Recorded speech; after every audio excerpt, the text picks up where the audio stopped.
Hi, I'm Dr. Marcia Tuft, and today I'm going to share my process for how to think like an engineer and learn to solve problems. Sound good? Okay, first, I want to teach you a simple process for learning problem solving skills. Now, this is hard work, and you're not going to get it in just one project. So, my number one goal for you is to have fun and learn something. And the process will get easier the more you do it, as you build confidence that you can do it.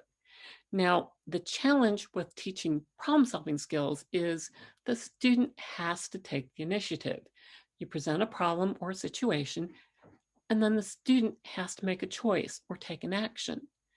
As a result of that choice, you're going to get some feedback. You're going to have an outcome. And either you're going to be a little bit closer to your end goal, or you're going to figure out, oh, that didn't work. I'm going to have to try something else. I'm going to have to pivot.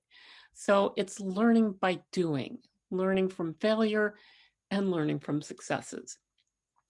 Now, key to keep engaging in this process is to monitor your motivation. What's in it for you? Why are you going to solve this problem? So when you start with hobbies, the motivation is built in. That makes it easier. The other thing you need to do is kind of monitor your progress.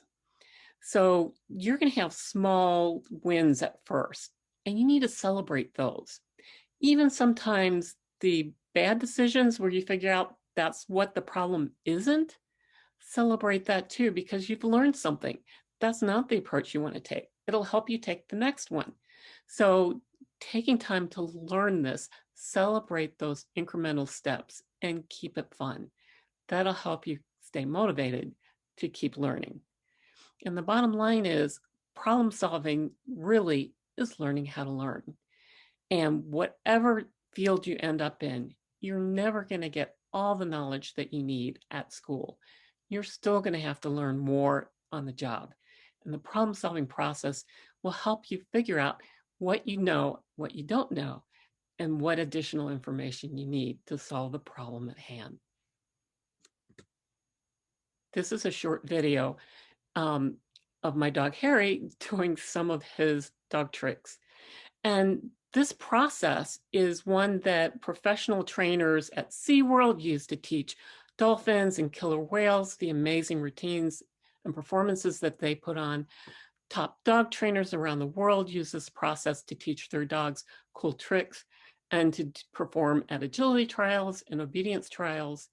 In a minute here, you're going to see my dog Harry weaving backwards through my legs, doing backward figure eights. And this was not an easy trick to train. We had to start off with Harry had to learn to put his rear legs on an upturned food dish. And then I would reward that. And then eventually he'd make a motion with his front feet. So relative motion from his front feet relative to his back feet. And I would reward that. So it's built up in small steps until he figured out to do full pivots around the food dish with his rear end pivoting on the dish and his front legs moving around.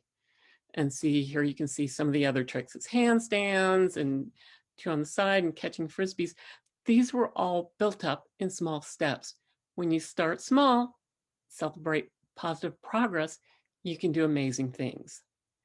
But you have to start small and figure out how to solve that problem.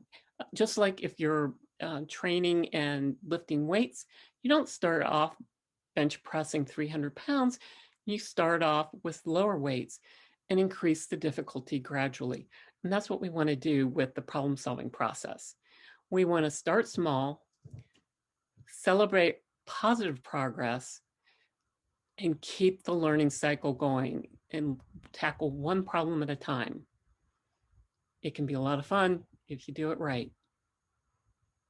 And remember, wrong is wonderful because you're learning what the problem is and what the problem isn't. And that's what keeps our dogs, Harry here, motivated and willing to work, even when it gets tough. And that lets him adapt to new situations because he knows he can solve problems.